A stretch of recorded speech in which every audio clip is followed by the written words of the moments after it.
Bonjour à tous et bienvenue à ce webinaire sur l'adoucissement en logement collectif. Donc en fait c'est le deuxième webinaire sur l'eau puisqu'en fait nous avons démarré une campagne fin octobre sur l'eau et le traitement d'eau. Alors de quoi allons-nous parler aujourd'hui? Un petit sommaire pour commencer. Donc je vais commencer par vous parler du réseau d'eau en chaufferie, donc où est situé l'adoucisseur dans une chaufferie pour un immeuble de logement collectif. Ensuite, nous ferons le lien entre la dureté de l'eau et la nécessité de l'adoucir. Je vous parlerai ensuite de l'adoucisseur, je vous décrirai l'adoucisseur et ensuite je vous expliquerai le principe de fonctionnement d'un adoucisseur. Et on terminera tout ce qui va être lié à l'installation, la mise en service et l'entretien. Alors c'est parti. Tout d'abord, pour démarrer, un petit rappel sur pourquoi est-ce qu'on met un adoucisseur dans une chaufferie en logement collectif. En fait, ce qu'on cherche à faire, c'est à supprimer tout ce qui est risque d'entartrage. Si vous avez vu le webinaire sur l'eau de fin octobre, je vous conseille de le regarder si vous ne le connaissez pas encore. On a vu tout ce qui était lié à la dureté de l'eau, au risque d'entartrage et à la composition de l'eau qui permettait d'expliquer tout ça. Alors, pourquoi est-ce qu'on cherche à supprimer le risque d'entartrage? En logement collectif, la première des raisons, c'est la pérennité des équipements. En fait, on cherche à protéger la chaudière, on cherche à protéger le ballon d'eau chaude sanitaire, si c'est un ballon d'eau chaude sanitaire, ou les échangeurs à plaques qui vont permettre de produire l'eau chaude sanitaire. Ensuite, il y a aussi bien entendu la protection des tuyauteries et un cran plus loin, on peut éventuellement s'intéresser à tout ce qui va être émulseur de robinet dans le logement. Mais là, on est plutôt focalisé sur la chaufferie, c'est-à-dire là où les chaudières et les échangeurs à plaques, de même que le ballon qu'on va chercher à protéger du tartre. C'est vraiment l'objectif numéro 1 de l'adoucisseur dans une chaufferie.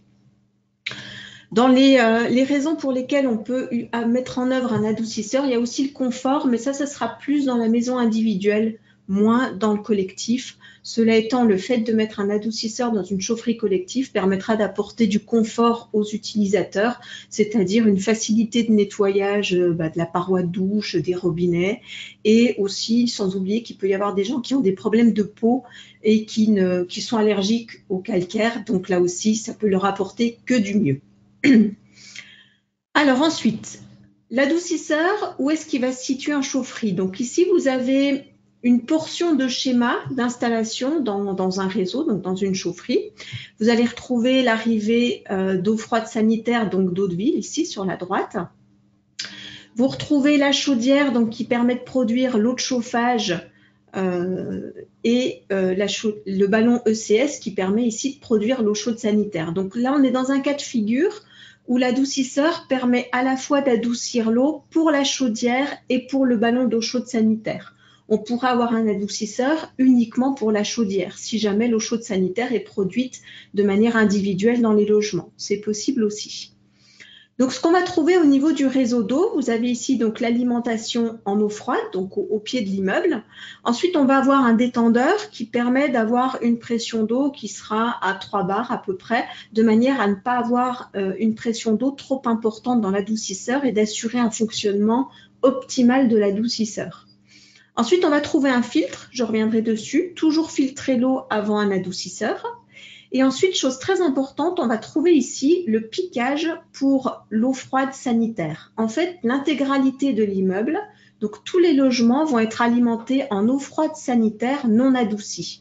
Pourquoi? Ça, c'est quelque chose qui est réglementaire. Quand on est dans du collectif, que ce soit un immeuble de logement collectif ou un cran plus loin des campings, des hôtels, il faut que l'utilisateur ait accès à un point d'eau froide non traité. Non traité, c'est-à-dire sans traitement complémentaire. C'est de l'eau qui est directement sortie du réseau public.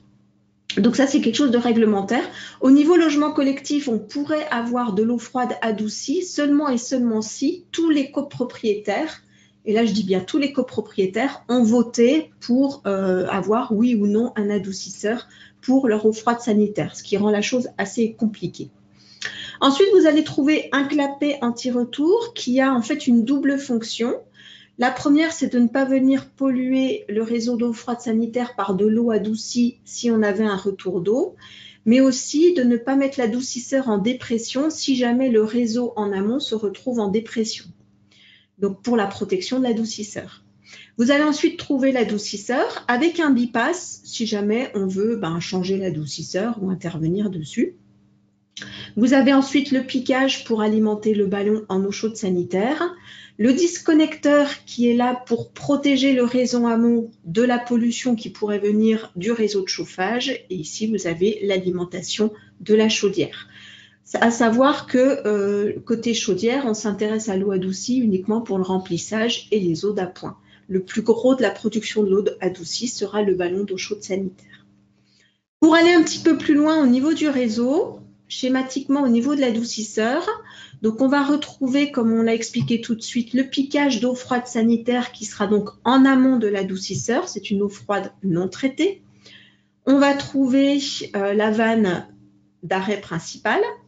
On va trouver ensuite le double clapet anti-retour qu'on a évoqué tout à l'heure pour protéger l'adoucisseur et pour ne pas polluer le réseau d'eau froide.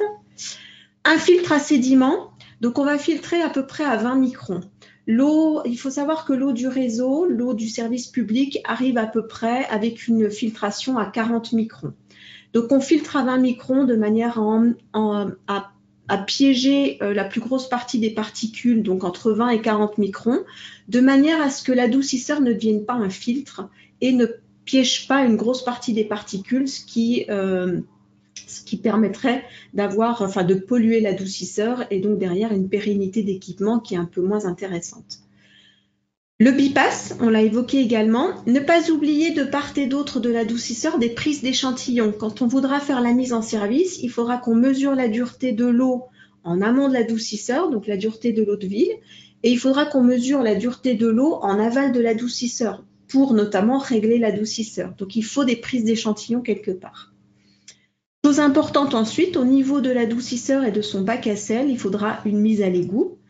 Une mise à l'égout qui schématiquement ressemble à ce que vous avez ici sur la photo. Donc en haut, vous avez la tuyauterie de raccordement du bac à sel. De l'autre côté, la tuyauterie de raccordement de l'adoucisseur. Une garde d'air qui permet d'éviter les remontées d'eau polluée depuis les égouts. Donc protection de l'installation. Donc voilà globalement les prérequis pour installer un adoucisseur, ce qu'il faut qu'on trouve sur le réseau pour la protection de l'adoucisseur et la protection du réseau, notamment le réseau d'eau potable. Alors maintenant, une question importante quand c'est qu'on va adoucir l'eau en logement collectif. Pour rappel, on va parler ici de la dureté de l'eau. Si on cherche à se protéger contre le risque d'entartrage, par conséquent, on va enlever complètement la dureté de l'eau, c'est-à-dire tout le calcium et tout le magnésium qui sont contenus dans l'eau. Je vous rappelle ici les symboles du calcium et du magnésium, chimiquement parlant, dans la mesure où je vais les utiliser pour vous décrire le fonctionnement de l'adoucisseur. Donc Ca pour le calcium et Mg pour le magnésium. Donc l'adoucisseur va enlever toute la dureté pour enlever complètement le risque d'entartrage. Donc globalement, il y a deux cas de figure. Le premier cas de figure, c'est on veut produire de l'eau adoucie, à la fois pour le chauffage, mais aussi pour la production d'eau chaude sanitaire. Par conséquent, on veut régler la dureté à peu près entre 10 et 15 en sortie, ce qui est la dureté d'équilibre. C'est ce que vous avez ici, l'eau équilibrée. On n'a pas vraiment besoin de faire de l'adoucissement.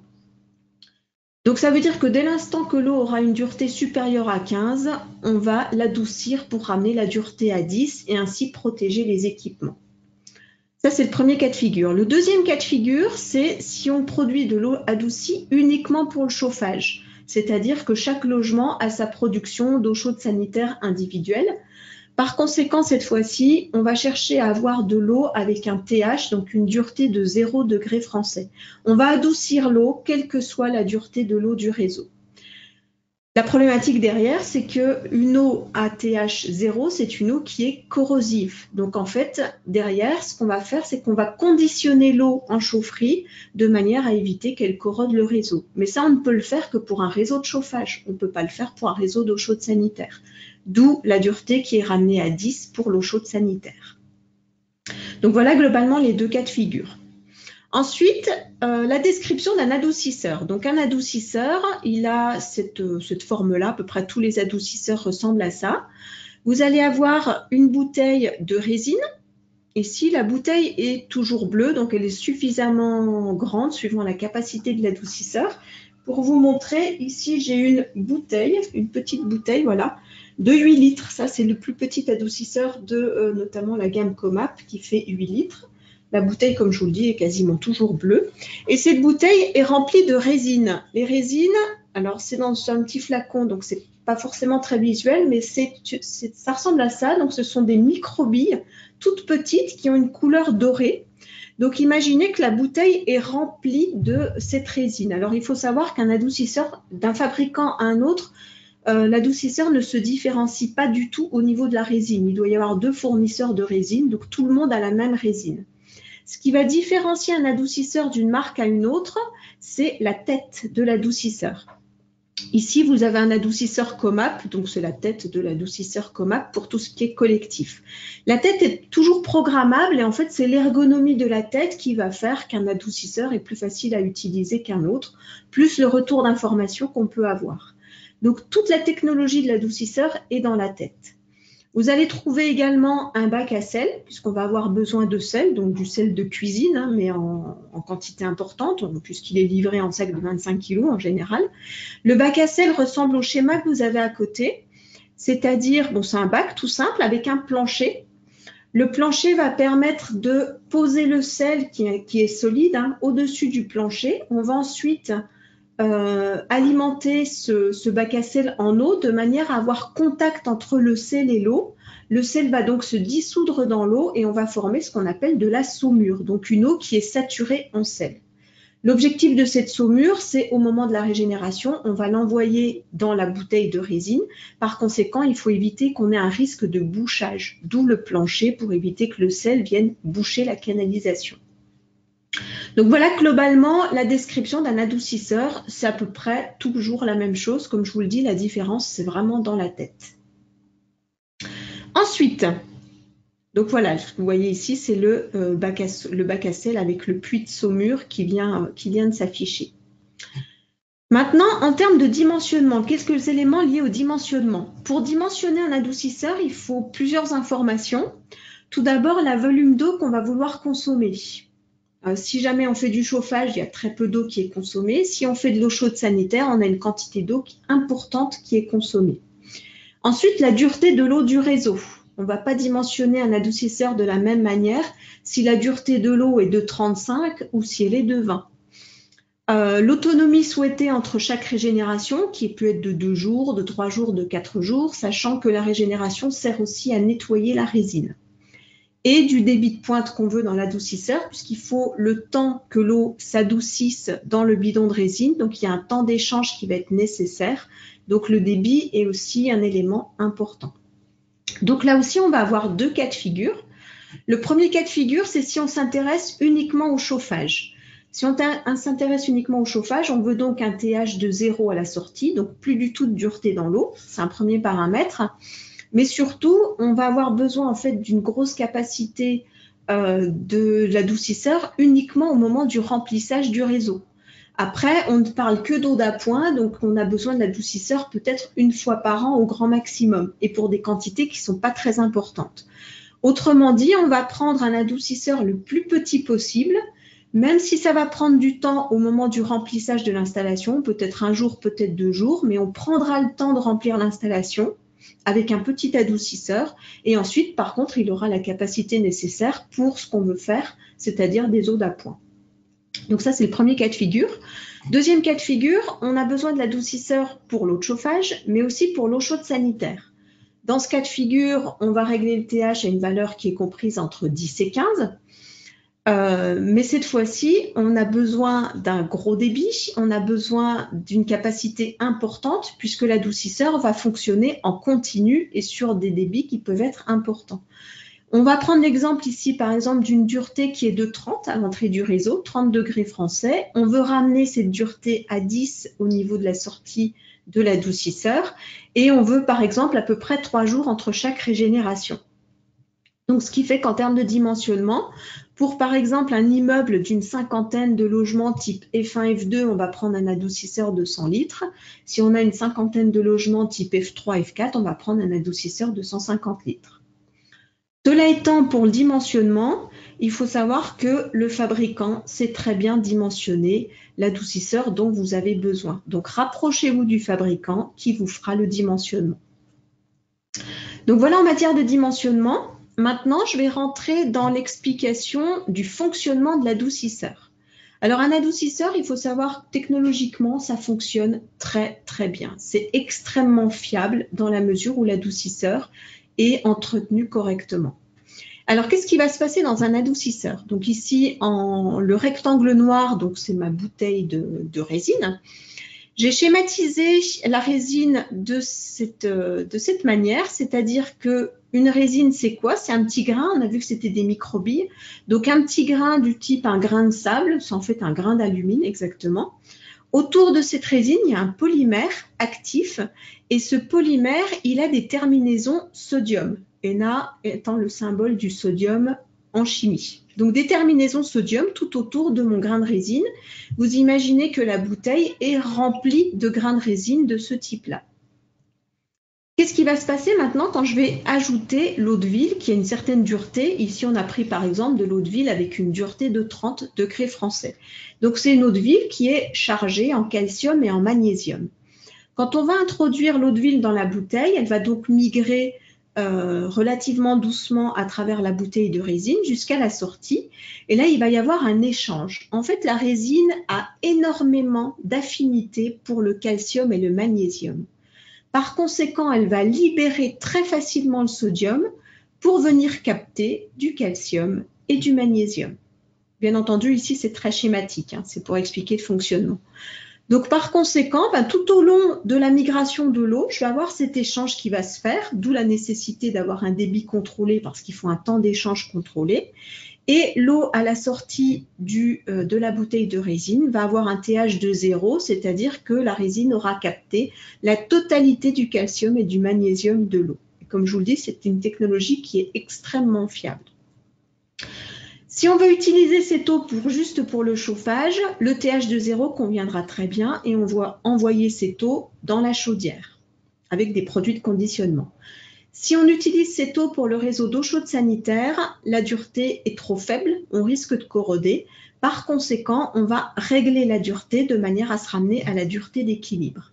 Et pour ça, en fait, on fait un mélange tout simplement avec l'eau d'entrée qui a un TH de 30 et l'eau de sortie qui a un TH de 0 pour se ramener entre 10 et 15 degrés français. Ça, c'est ce qu'on fait au moment de la mise en service. On va faire ce réglage et en fait, c'est piloté au niveau de la tête. C'est très simple, hein. Si on veut un TH de 15 en sortie, ici, je vais prendre 50% d'eau à TH 30 et 50% d'eau à TH 0. C'est très, très simple, c'est proportionnel. Alors, au bout d'un certain temps d'exploitation, qu'est-ce qui va se passer? Ma résine va être pleine de calcium et de magnésium. Donc, je vais me retrouver dans ce cas de figure. Il n'y aura plus du tout de sodium autour des grains de résine. À ce moment-là, on dit que la résine est saturée. Si elle est saturée, on va faire ce qu'on appelle une régénération. Donc, c'est là qu'intervient le bac à sel. Donc, la saumure. Chimiquement parlant, vous avez ici la formule du sel, NaCl. Donc, je retrouve le Na, c'est-à-dire le sodium dont j'ai besoin pour la résine. Donc, autrement dit, qu'est-ce qu'on va faire? On va prendre la saumure qui a été formée dans le temps. Hein, c'est pour ça qu'il faut toujours du sel dans votre bac à sel et de l'eau, de manière à ce qu'il y ait un temps de dissolution. Et la saumure va donc migrer à travers la bouteille de résine, décrocher, donc pousser le calcium et le magnésium dehors, de manière à regreffer du sodium. Et tout ce qui va être calcium, magnésium, la saumure qui a été utilisée, les eaux de rinçage, tout ça, ça part à l'égout. Donc on a une consommation de saumure et une consommation d'eau au moment de la régénération. Là, notre résine est dite régénérée et on peut recommencer la phase d'exploitation. Globalement, une régénération, ça se déroule en 5 étapes. Il y a tout d'abord une étape de détassage. Donc, en fait, on envoie de l'eau à contre-courant dans la résine. Donc, on rentre par le bas et on sort par le haut de manière à détasser la résine, donc remettre la résine en suspension, éviter les chemins préférentiels quand l'eau circule à travers. Ensuite, on a la phase d'aspiration. Donc, c'est quand on envoie la saumure dans la bouteille de résine. On fait à nouveau une phase de détassage derrière et ensuite on rince pour éviter de se retrouver avec de l'eau salée dans le réseau d'eau chaude sanitaire. La dernière étape étant le remplissage du bac à sel, puisqu'une fois qu'on a utilisé la saumure, il va falloir en refabriquer jusqu'à la régénération suivante. Donc on remplit à nouveau le bac à sel en eau. Donc voilà globalement le fonctionnement de l'adoucisseur pour la phase d'adoucissement proprement dit et la phase de régénération. Ce que je vous propose maintenant, c'est de regarder tout ce qui va être lié à la mise en service. Pour ça, je vais quitter les slides et me mettre directement en face de la caméra pour manipuler. Donc, en quelques mots, on va commencer au moment d'une mise en service. Donc, imaginez que l'installation est complètement faite. Hein, donc, l'adoucisseur est installé avec les prérequis que je vous ai mentionnés tout à l'heure. Éventuellement, on ne met pas de sel tout de suite, on met uniquement de l'eau dans le bac à saumure, puisqu'en fait, on va vérifier les débits. Donc, c'est plus facile quand il n'y a pas de sel, donc on mettra le sel tout à la fin. Donc, ce qu'on va faire, c'est qu'on va commencer par mesurer la dureté de l'eau à l'entrée. Il faudra régler la dureté de l'eau à la sortie. Donc, pour ça, on va faire des mesures de TH. Ensuite, on va régler l'écran de l'adoucisseur. On va faire une régénération test pour voir notamment que les débits bougent bien, qu'on a bien des niveaux qui bougent plutôt dans le bac à sel. Et on aura ainsi terminé la mise en service, pardon. Donc, je vais quitter les slides et passer directement sur la caméra. Voilà. Et ce que je vous propose, c'est de commencer par la mesure du TH de l'eau. Donc, pour mesurer le TH de l'eau, il y a deux possibilités, une moins précise et une très précise. Tout d'abord, le système de bandelettes. Je montre une bandelette. Peut-être sur le blanc, c'est plus visible. Donc, une bandelette qu'on a juste à tremper dans l'eau, qu'on veut analyser. Donc, si vous le voyez, c'est peut-être pas très visible, mais il y a des carrés roses et des carrés verts. Et le nombre de carrés roses nous indique la dureté de l'eau. C'est relativement approximatif. Ici, j'ai 3 carrés roses, ça veut dire que j'ai une eau qui est à peu près TH 27. Mais pour faire une mesure en chaufferie et régler un adoucisseur, ce n'est pas suffisamment précis. Donc, on a autre chose. Un kit d'analyse qui est en fait un kit de l'analyse chimique qui est fait en laboratoire. Hein. Donc, je prends un petit récipient dans lequel je mets l'eau que j'ai analysée. Donc, il y a un petit trait noir qui me permet de savoir que j'ai 5 ml d'eau à l'intérieur. Et ensuite, je vais prendre un réactif qui va me permettre d'analyser cette eau de manière précise. Donc, c'est très simple. En fait, je vais rajouter goutte à goutte ce réactif dans l'eau que j'ai ici à analyser. Et le nombre de gouttes va me donner le TH. Donc, je vais vous montrer. Ici, c'est l'eau du réseau de la ville de Lyon, qui a une dureté qui n'est pas très élevée. Alors, je vais commencer par mettre une dizaine de gouttes, puisque je sais que la dureté est de l'ordre de 20. Vous voyez que le produit se colore, l'eau se colore en rouge.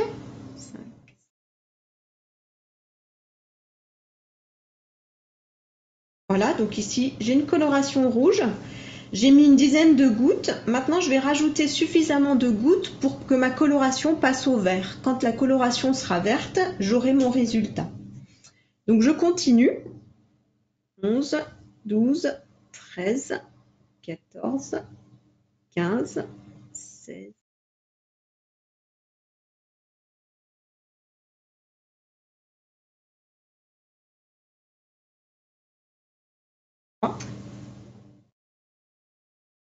Pas loin. 24. Je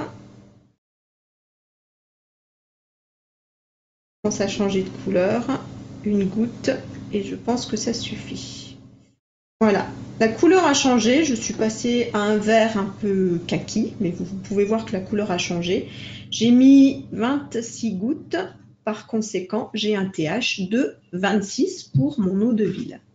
Donc voilà l'analyse. Vous voyez que c'est très simple. Donc ça, il faut le faire sur l'eau de l'entrée du réseau. Donc ici, TH26, c'est la valeur que je vais rentrer dans l'écran de l'adoucisseur. Et derrière, il faudra le refaire pour l'eau en sortie quand on aura à peu près réglé, la dureté de sortie, donc entre 10 et 15. Donc voilà pour l'analyse de l'eau. Maintenant, je vais vous montrer l'écran tel qu'on va le régler. Donc l'écran de l'adoucisseur. Donc pour ça, je vais avoir besoin de faire une mise au point. Je vais afficher l'écran. Vous voyez ici qu'on voit l'heure, tout simplement. On va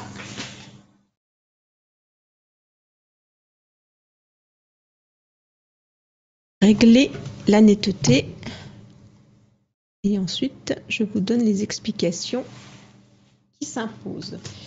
Donc voilà l'écran de l'adoucisseur. Ici donc j'ai l'heure, c'est un paramètre qu'on peut avoir à régler également. Donc j'appuie sur les deux touches. Voilà. Donc maintenant on va faire la mise en service au niveau de l'écran de l'adoucisseur. Donc, le premier réglage, c'est la langue, sachant que la langue, par défaut, c'est du français. Donc, on n'a rien à régler. On appuie sur la touche ici, Next. La dureté de l'eau en entrée. Donc, ici, j'ai un affichage de 30. On vient de faire l'analyse. L'analyse nous a dit que la dureté était 26. Donc, nous allons régler cette dureté d'entrée à 26.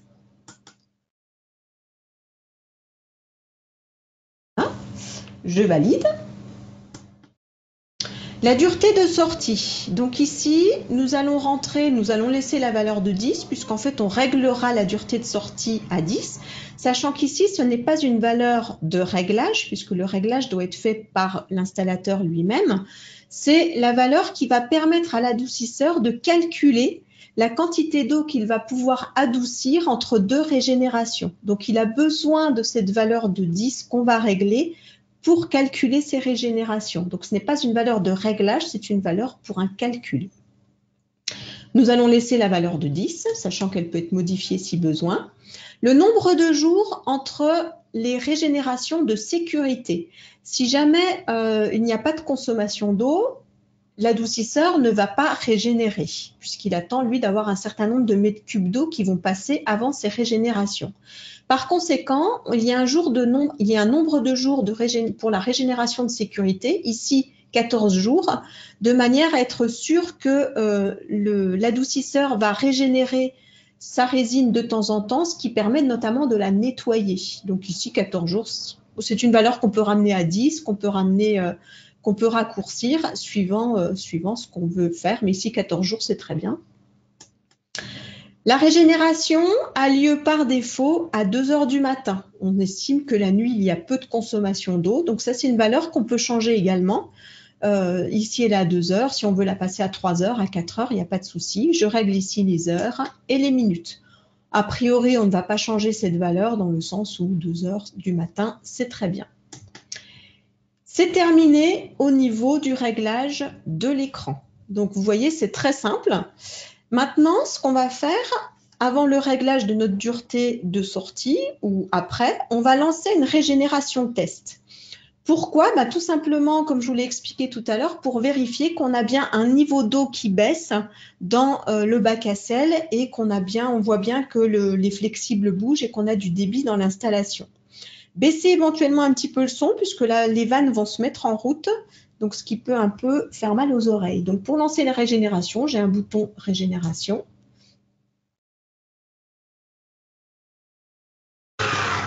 C'est parti.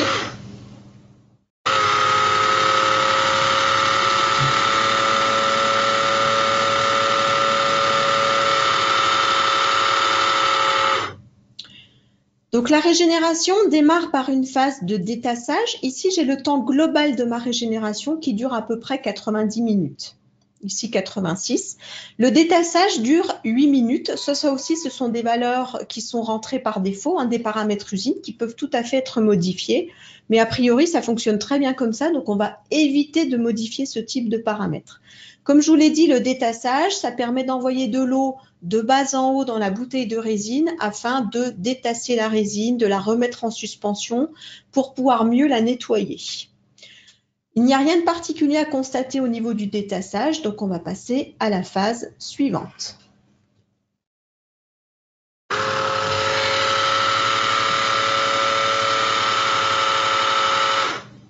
La phase suivante est une phase relativement longue, puisque là, on va faire ce qu'on appelle l'aspiration. Donc, vous voyez qu'elle dure une soixantaine de minutes. Voilà, donc c'est reparti sur le temps global ici. Donc ici, ce qu'on va essayer de voir, c'est que justement, on a un niveau qui baisse dans le bac à sel, puisqu'on est en fait en train d'aspirer de la saumure. Donc, une fois qu'on a constaté que le niveau baissait dans le bac à sel, On ne va pas s'attarder, ça ne sert à rien, donc on va passer à la phase suivante.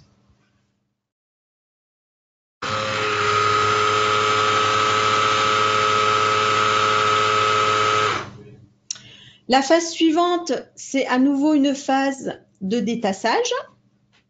8 minutes, là encore, pour rebrasser à nouveau la résine. Rien de particulier à constater à ce niveau-là, si ce n'est qu'on va entendre qu'il y a du débit dans l'installation. Une fois qu'on a constaté que tout allait bien, on passe à la phase suivante, qui est la phase de rinçage.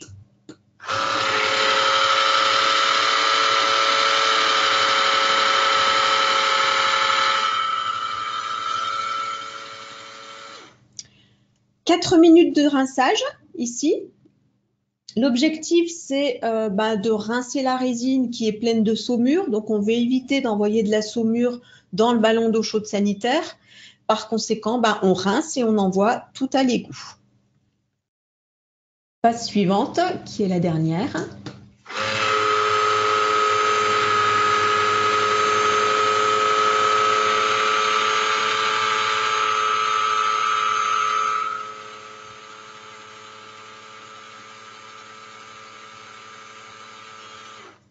Un petit peu longue au niveau des vannes. Dernière phase, donc cette fois-ci, on va remplir le bac à saumure d'eau pour refabriquer de la saumure. Donc, on a un remplissage de 6 minutes.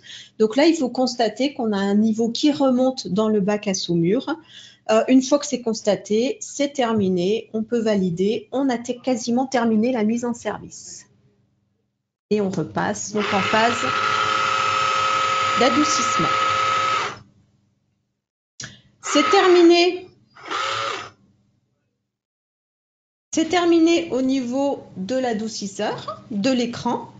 Il nous reste maintenant à régler la dureté de l'eau en sortie. Donc ça se fait manuellement. Pour régler la dureté de l'eau en sortie, il y a sur le côté de l'adoucisseur une petite vis, ici. Et en fait, la manipulation de la vis que vous avez sur le côté, c'est pas très visuel, hein. Il faut être devant l'appareil, mais sachez que sur tous les adoucisseurs, ça se fait de cette manière-là. On règle la petite vis et on va mesurer la dureté de l'eau en sortie, telle que je vous l'ai montré tout à l'heure avec le petit réactif qui est très facile à utiliser. Donc voilà au niveau de la mise en service. Comme vous pouvez le constater, c'est relativement simple. Et un adoucisseur, c'est relativement simple à utiliser. Je vais revenir sur les slides. Et nous allons... Voilà. Nous allons revenir sur les dernières explications. Donc sur la partie entretien. Donc je vais refaire une mise au point au niveau de l'écran.